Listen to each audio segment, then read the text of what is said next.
Ito na mga kababayan, tukoy na kung nasaan at saan nagtatago si Technical Sergeant Orly Gutesa. Ayan mga kababayan, inamin na po sa panayam kay dating Congressman Mike Defensor kung nasaan at saan nagtatago at sino ang kumakanlong sa kay Orly Gutesa. Inamin ni Mike Defensor mga kababayan na ang may hawak ng kay Gutesa ay ang Philippine Marines kung saan ay nandoon siya palaging binabantayan at walang isang nakikipag-usap at walang pwedeng lumapit kay Gutesa kung hindi alam ng kanilang commanding officer. Kaya nga pakinggan muna natin mga kababayan ang panayam kay dating Congressman Mike Defensor.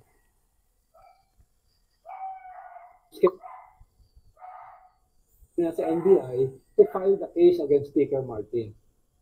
Nangyari noon na di ba nung nagulat ako the next day, sabi nila, hindi daw sumupot si Sergeant Gutesa doon sa DOJ. So tinawagan ko agad si Senator Marcoleta, sabi ko ano ba yun, ba't may schedule sa DOJ? Ang sabi ni Senator Marcoleta, nag-usap kasi sila noon na ipapasok siya sa Witness Protection Program. Sabi ko okay.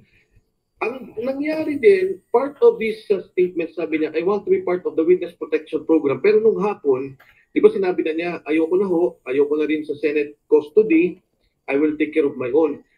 Ngayon po, si Sergeant Gutesa, and I'm saying this publicly, alam po ito ng, I guess maraming may alam nito doon sa Blue Ribbon Committee, ay nasa ilalim po ng Philippine Marines. Nandun po sa kanila. Wala pong nakapag-usap sa kanya, hindi mo siya pwedeng lapitan, but anytime, if there will be an official summons, ipadala po nila sa Marine Commandant, pinapangalagaan po ng mga kababayan nating sundalo, ng mga Marino, si Sergeant Gutesa nasa kanila po. Sir, you're saying that the Marines officially... Ayan na, klarong-klaro po mga kababayan sa panayam at sa sinabi ni dating Congressman Mike Defensor na nasa pangangalaga ng Philippine Marines at ayon pa kay Defensor ay kung mayroong mga espesyal na summon o mga pag-iimbita sa kay Gutesa ay ipadala lamang ang summon doon sa Marine Commandant kung saan ay doon na nagtatago o doon na kinakalinga si Technical Sergeant Orly Gutesa. Kaya nga mga kababayan, kahit nga po yung kanyang mga kamag-anak ay sabi pa ay hindi alam kung saan inilagay at nung pagkatapos ng siya ay galing sa Senado at sa kanyang sinabing hindi na siya papa-undergo sa Witness Protection Program ng Department of Justice ay doon na siya dumiretso mga kababayan sa Philippine Marines at doon siya naglagak at doon siya nagpermanenteng tumira hanggang ngayon. Kaya nga ito mga kababayan ay galing na mismo sa bibig ni Mike Defensor kung saan ay si Mike Defensor mismo, kung ating maaalala mga kababayan, si Mike Defensor ang siyang nagpakilala at nagdala doon kay Gutesa, nagpakilala kay Senador Marcoleta. Kaya nga po, nung sinabi ni Senator Ping Lacson na ipapadala yung summon o subpoena ng Manila RTC doon kay Marcoleta at saka kay Mike Defensor, ay ito ngayon ay talagang makikita na natin mga kababayan, klarong-klaro mismo kay dating Congressman Mike Defensor na si Technical Sergeant Orly Gutesa ay nasa pangangalaga po ng Philippine Marines. Yan po mga kababayan ang latest update natin ngayon at sana naman ay ang ating makababayan ay